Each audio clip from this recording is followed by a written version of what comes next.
조갑제 TV 시청자 여러분 안녕하십니까? 2019년 12월 2일 오후입니다. 우리 민족은 어디서 왔을까요? 우리 민족은 지구가 생긴 이후 계속 한국에서 태어나고 한국에서 자랐을까요? 그건 아니죠. 우리는 이동해서 왔습니다. 몽골 반점을 갖고 태어납니다. 몽골 반점을 가진 민족을 몽골 인종이라고 합니다. 그 분포를 보면은 일본, 한국, 만주, 몽골, 카자흐스탄, 우즈베키스탄에서 태어난 사람들도 몽골 반점이 있습니다. 터키에 가면은 몽골 반점을 가진 사람들이 많습니다. 얼굴은 서양 사람인데, 서양으로 가면 헝가리 사람들이 몽골 반점을 가진 사람들이 들어 있습니다. 많이 희석되었지만은 아마 핀란드 사람들도 일부는 몽골 반점을 갖고 있을 것입니다. 몽골 반점이 몽골 인종의 표상이죠. 그래서 중국 사람들하고 다릅니다. 중국 사람들은 몽골 반점이 없습니다. 한국 사람들은 자신의 정체성에 대한 혼란을 겪고 있는데, 왜냐하면 성을 보면은 중국 사람이 쓰는 성씨가 많아요. 저도 마찬가지입니다. 저는 나라조인데 중국에도 나라조가 있죠. 그러나 우리 민족은 중국과는 완전히 다릅니다.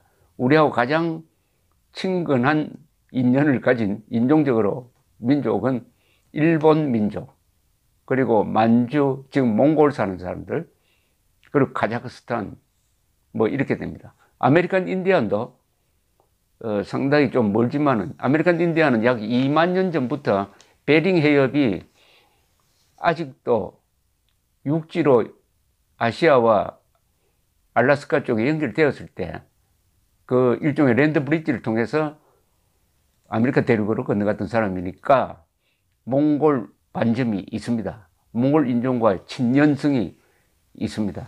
자, 그런데 그것과 관련해 가지고 한국의 고대 국가가 부여, 고구려, 백제, 요건 한 계통입니다. 그리고 가야, 신라 이렇게 있었습니다. 그리고 7세기에 정확하게 말하면 서기 676년에 신라가 삼국통일을 끝냈습니다. 그 다음에 고려, 조선, 대한민국으로 이어지고 있습니다. 북한 노동당 정권은 우리 민족사의 정통에 넣어주면 안 됩니다. 저건 이단 세력입니다. 왜냐하면 대한민국의 정통성, 역사를 부정하고 조작하는 자들이니까요. 그런데 이런 흐름 속에서 이 신라에 대한 관심이 많습니다. 신라가 결국 삼국통일을 완수해가지고 주인공이 되었습니다. 신라의 삼국통일에 의해서 몇 가지가 정해졌습니다. 특히 우리 민족의 활동 공간이 한반도로 딱 정해졌습니다. 그리고 제일 중요한 게 한국어를 쓰기 시작했습니다. 같은 말을 갖게 되었습니다. 그리고 같은 정치제도 하에서 같은 종교를 가지고 같이 살다가 보니까 우리가 남이가 하는 민족 의식이 생기게 되었습니다. 그것은 처음부터 생긴 게 아니고 신라가 삼국통일할 때는 민족이라는 개념 자체가 없었습니다. 그러나 오래 살다가 보니까 또 외침을 받다가 보니까 자연스럽게 19세기쯤 들어오면은 또 서양에서도 민족주의가 발현이 되고, 그 민족주의에 의해서 이탈리아와 독일이 통일을 하고, 이게 한반도로 와서 민족이란 말이 생겼습니다. 민족이란 말 자체는 우리 역사에서 동양에서 있던 말이 아닙니다. 일본 사람들이 서양의 민족 개념, 국민 개념을 번역하면서 민족이라고 했습니다. 네이션이라는 영어, 그리고 독일어의 폴크를 민족이라고 번역을 했습니다. 이게 좀 번역 잘못된 겁니다. 자, 그런데 이 신라의 주인공들은 누구냐? 제가 결론적으로 이야기하면 신라의 삼국통일을 완수한, 신라의 삼국통일을 주도한 이 신라 김씨 세력이죠. 신라 김씨 세력은 어디서 왔을까? 정체가 뭐냐에 대한 끊임없는 탐구가 있는데 매우 흥미롭습니다. 고대사에서 가장 흥미로운 게 신라 김씨의 정체입니다. 신라 김씨의 정체가 대충 북방에서 온 것은 다 알려진 사실이고, 대충 흉노계통이라는 주장이 아주 강하게 대두되고 있습니다. 오래전부터입니다. 흉노계통이다. 그럼 부여계통이 있습니다. 부여족은 맨 처음에 만주에 부여를 만들었죠. 거기서 고구려가 만들어집니다. 고구려에서 파생해가지고 남쪽으로 내려온 그 계통이 백제를 만듭니다. 그런데 그와는 달리 부여는 만주 그리고 고구려 지금 호남 지방으로 이어지니까 이게 남북 방향입니다. 그와 달리 신라 지배민족은 지금 알타이 산맥, 그러니까 몽골의 서쪽에 있는 알타이 산맥에서 출발해 가지고 대각선으로 들어왔을 것이다. 들어오는 과정에서 거기 머물던 사람들은 흉노족이 되고, 여기까지 들어온 사람들이 흉노족의 이 전통이나 분위기나 정신 상태를 가지고 여기 들어와서, 원래 한반도에 살던 사람들은 농경민족이니까 이 말을 타고 들어와 가지고 기마민족으로서 정복왕조를 만든 것이 신라다, 이렇게 보고, 그 사람들이 장사 지냈던 곳, 그 사람들을 묻었던 곳이 바로 경주에 가면 우리가 볼 수 있는 둥글둥글한, 아주 세계 어느 나라에도 없는 고분, 적석 목곽분의 주인공이다, 이렇게 대충 봅니다. 자, 흉노라고 하면 너무 좀 기분 나쁘던 사람도 있는데, 흉자가 좀 별로 좋은 단어는 아닌데, 이거 별 신경 쓸 거 없습니다. 원래 중국의 한족이 북방민족에다가 다 그런 못된 용어를 갖다 붙였었습니다. 왜냐하면 북방민족한테 당하고 정복당하고 하니까, 흉노라고 하면은 그냥 이 유라시아 초원지대를 휩쓸던 이 기마군단이라고 생각하면 됩니다. 기분 나쁜 건 하나도 없습니다. 자, 그런데 미스테리가 있습니다. 이 고분을 발굴하면은 항상 수수께끼가 같이 나와요. 제가 문화부 기자를 할 때입니다. 1973년에, 벌써 상당히 오래됐네요. 1973년이면은 몇 년 전입니까? 벌써 한 46년 전입니다. 경주에서 유명한 발굴이 있었습니다. 하나는 천마총 발굴이고, 바로 그 옆에 황남대총 발굴입니다.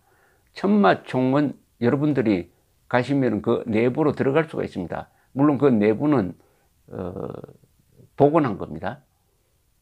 발굴할 때는 그게 155호 고분이라고 붙어 있었습니다. 그때는, 지금도 그렇지만은 고분의 주인공들을 알 수가 없습니다. 이 신라는 가장 늦게 한자를 받아들여서 그런지 이 글을 써놓지 않아요. 이것은 누구 무덤이라고 글도 없고 하니까 알 수가 없습니다. 그래서 번호를 막 붙였어요. 155호분, 그 옆에 98호분, 요것은 요렇게 된 두 고분이 붙어 있습니다. 쌍분이라고 그러죠. 요것이 발굴이 돼가지고 황남대총이라고 지금 바뀌게 됐습니다. 98호분은 황남대총이 되고 155호분은 천마총이 되었습니다. 자, 이 천마총과 98호분 황남대총을 발굴했더니 금관이 나왔습니다. 금관이 3개가 나왔어요. 그리고 금으로 된 허리띠가 나오고, 금으로 된 신발도 나오고, 귀걸이도 나오고, 온통 금입니다.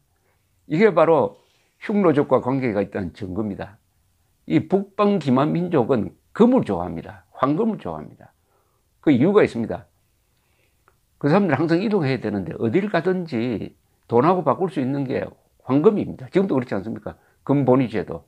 그리고 황금은 가벼워요.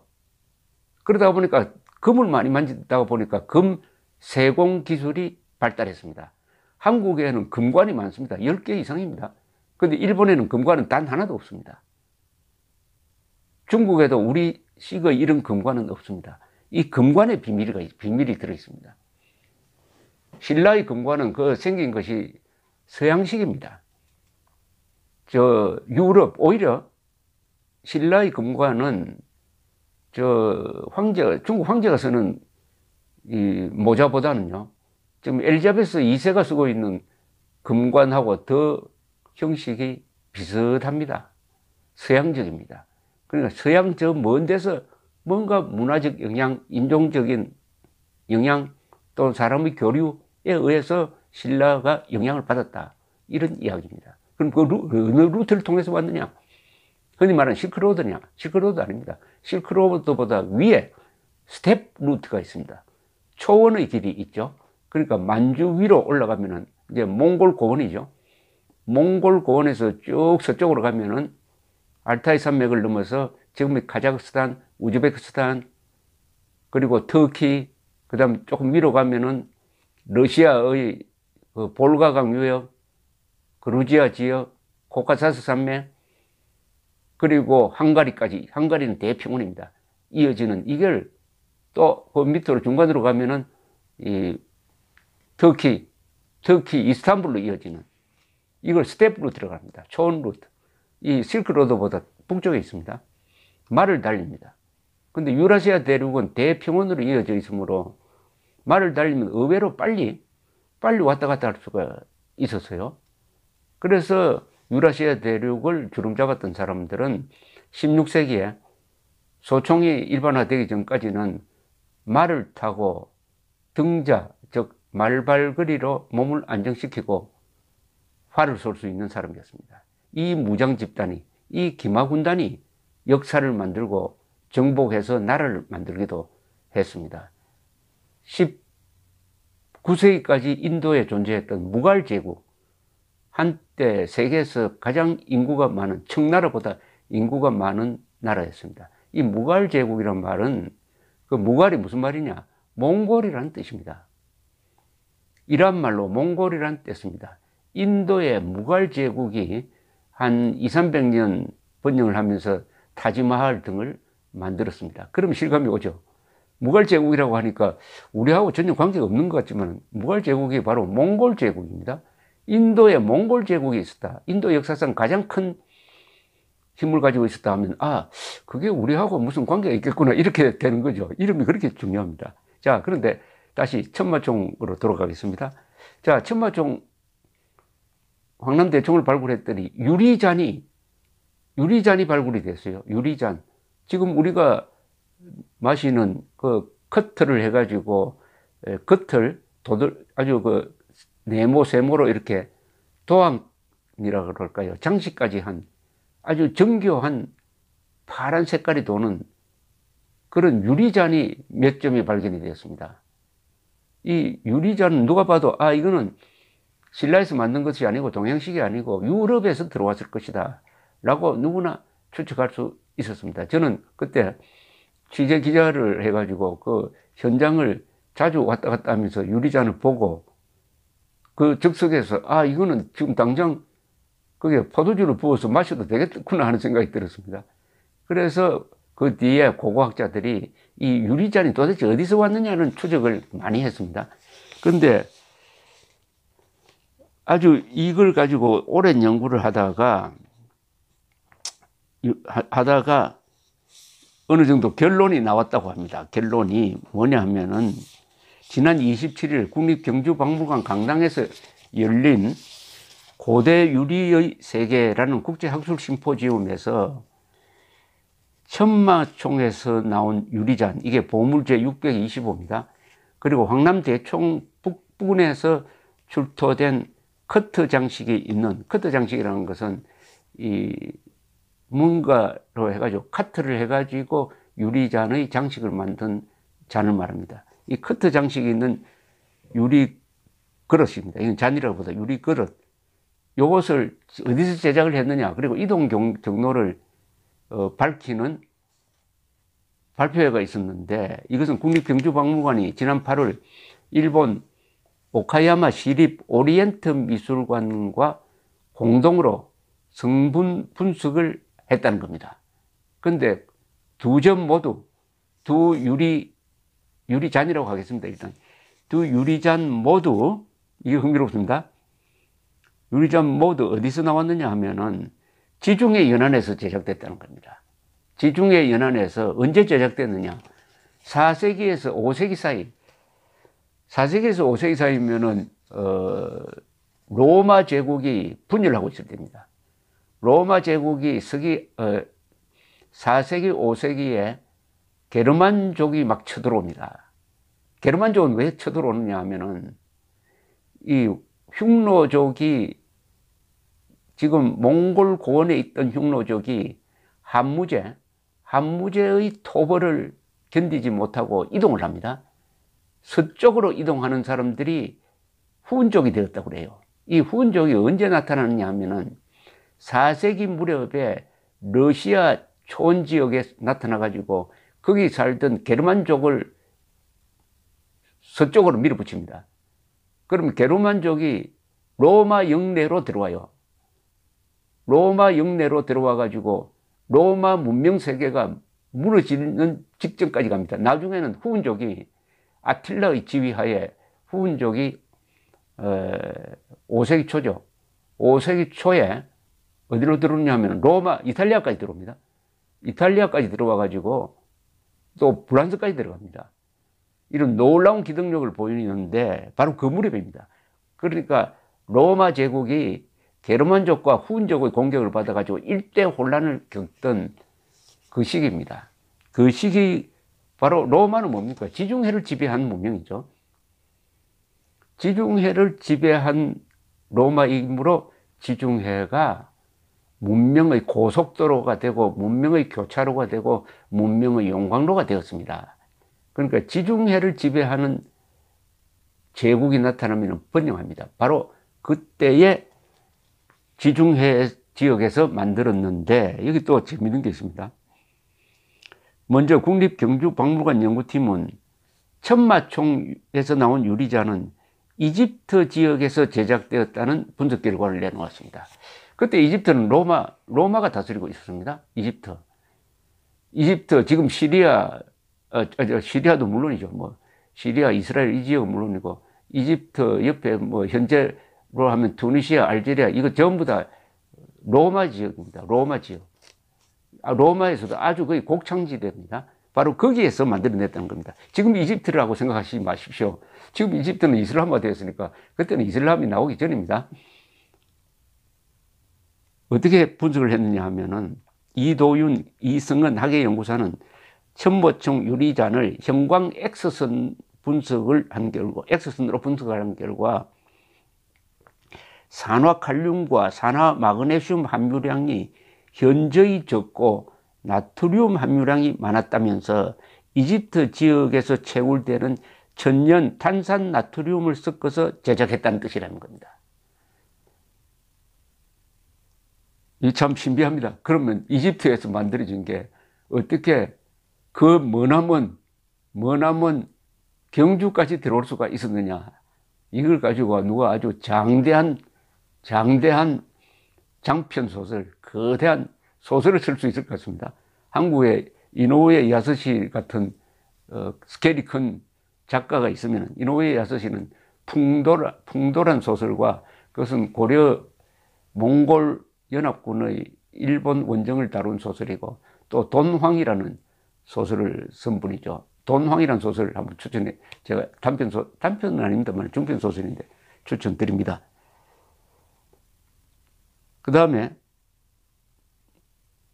이렇게 또 이야기한 두 사람은 위쪽에 수직선 아래에 벌집 모양이 장식된 형태는 동지중해와 흑해 연안을 중심으로 퍼져나간 모습이다 이렇게 했습니다. 그리고 시카쿠 류지 오카야마 시립 오리엔트 미술관 학예연구원은 황남대총 북분에서 출토된 커트 장식 유리그릇은 지금의 이스라엘 지역에서 만들어진 후 흑해 연안으로 와가지고 거기서 카트 장식을 추가를 해가지고 신라까지 들어왔다. 그러니까 제작 시기는 4세기 후반에서 5세기 초다. 이 제작 시기와 신라 황남대총 북분에 묻힌 시기가 크게 차이가 나지 않는다. 그러면 지금 대충 이 황남대총과 천마총을 6세기 초 무덤으로 보거든요. 6세기 초. 크게 차이가 나지 않는다 하면은 한 100년, 그건 몇십 년? 하여튼 지금 학자들이 이야기하고 있는 황남대총과 천마총의 주인공이 6세기 초 사람이란 것을 조금 앞당겨야 될지도 모르겠습니다. 그런데 이렇게 빨리 이동하려면 중국을 경유하는 사막길 실크로드가 아니라 북방 초원로를 통해서 신라로 직접 유립되었을 것이다. 이렇게 봅니다. 이들 연구자들은 신라 무덤에서 나온 유리 용기는 출토지가 명확하고 시기가 분명해 뛰어난 학술적 가치가 있다. 무슨 뜻이냐면 일본, 미국 등에도 이런 유리잔이 있지만은 어디서 나온지를 몰라요. 그러나 이거는 분명히 천마총에서 황난대교청에서 나왔습니다. 그러니까 이게 학술적 가치가 있다는 겁니다. 종합토론 좌장을 맡은 주보돈 경북대 명예교수는 신라인들이 황금을 사랑했지만 금은 지방 세력에도 많이 나눠준 반면 유리는 오로지 왕릉급 무덤에서만 나온다. 그만큼 애착이 강했고 귀한 수집품이었다는 뜻이다. 민병찬 국립경축박물관장은 당시 신라인들은 유리를 황금보다 더 귀한 보석으로 여겼다. 앞으로 신라 무덤에서 출토된 유리 용기 성분을 전수조사하여 제작지와 유입 시기, 이동 경로를 밝혀내겠다. 이렇게 이야기를 했습니다. 아주 멋진 연구를 했네요. 자, 그러면은 여기서 우리가 또 상상력을 펼 수가 있습니다.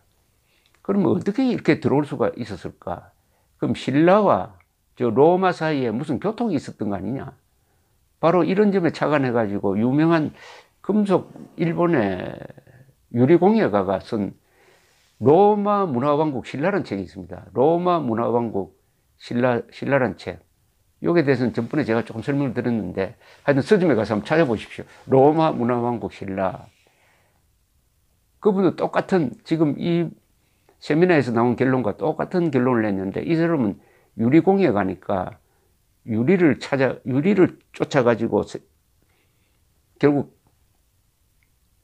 황남대총 천마총에서 나온 것이 서로마 지역에서 들어온 것이다라고 결론을 내렸고 이 사람도 비슷하게 초원 루트라고 이야기를 했습니다. 그것은 신라 통일의 주역 세력인 이 신라 김씨가 경주 지역에 들어온 것을 보통 4세기 정도로 봅니다. 4세기, 5세기. 외부에서 들어왔어요. 그러면은, 당시는 그럼 중국 사정이 중요합니다. 이걸 이해를 해야 됩니다. 중국은 그때 유명한 삼국지, 장비 나오고 조자룡 설치는 이 삼국지 시대를 마무리하는 게 진나라죠. 진나라가 통일을 합니다. 3세기죠, 그게. 진나라가 통일을 하는데, 통일해가지고 그 나라를 한 80년밖에 유지하지 못합니다.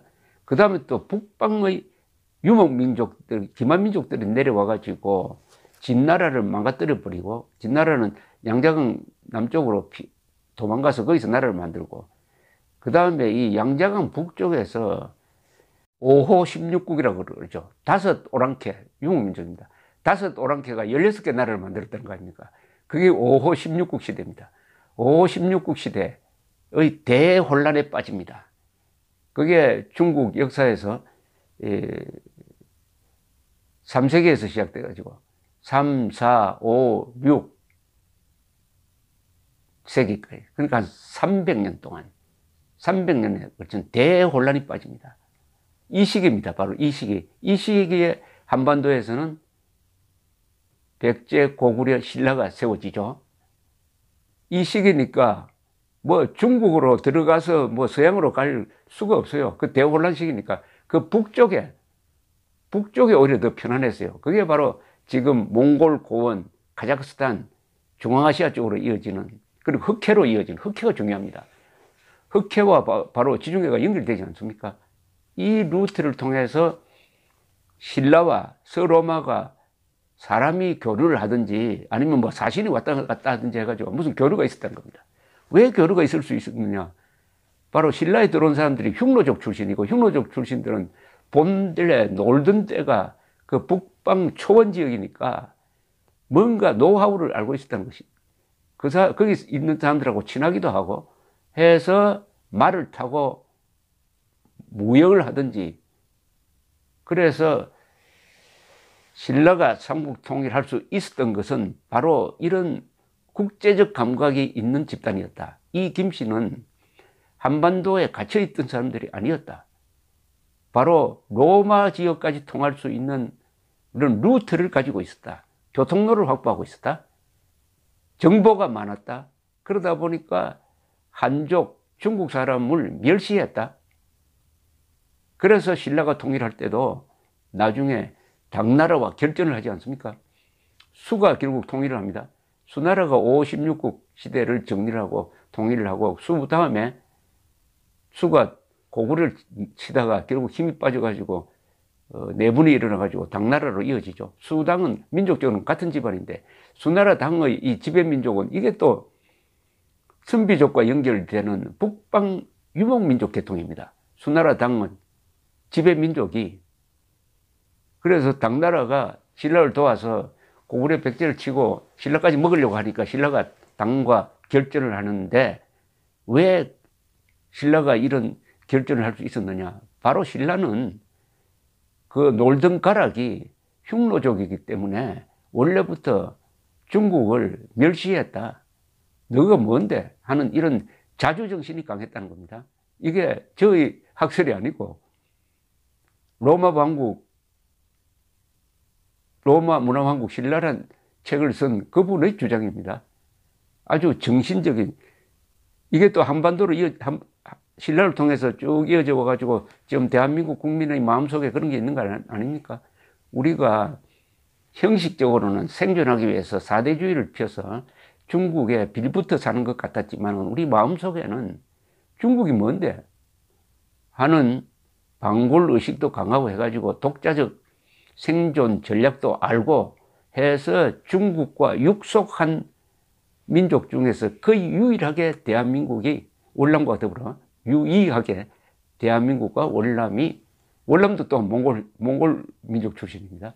이렇게 독립된 문화를 유지할 수 있다 하는 것과도 연결되는 것입니다. 그러니까 정리하면 한번 머리로 생각을 해 보십시오. 4세기 로마가 아직 건재하고 있을 때 로마가 나중에 서로마, 동로마로 나눠지고 서로마는 475년에 망하고 동로마는 이스탄불 중심으로 계속 있다가 1453년에 이슬람 세력에